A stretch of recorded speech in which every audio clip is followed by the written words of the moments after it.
Welcome to the Slop Farm. Enjoy the video. You begin by heating oil in a heavy pot until it shimmers but does not smoke. This maximizes flavor without burning. Add aromatics now, garlic, onion, ginger, and sauté until translucent to build a savory base. Once those are fragrant, brown your protein in batches so pieces caramelize evenly. Do not overcrowd the pan. Deglaze with a splash of stock or vinegar to lift fond off the bottom, then add the remaining stock and bring to a gentle simmer to continue. You now focus on slow integration of flavors and textures.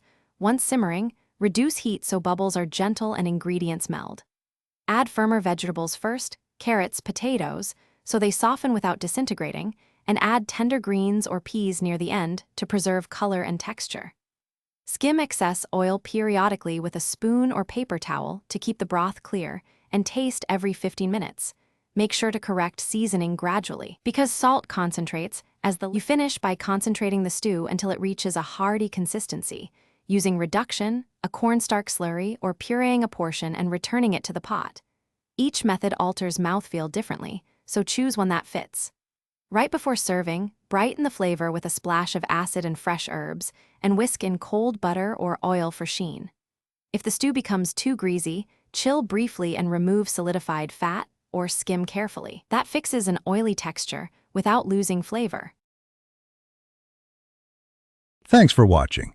Consider subscribing if we helped you today.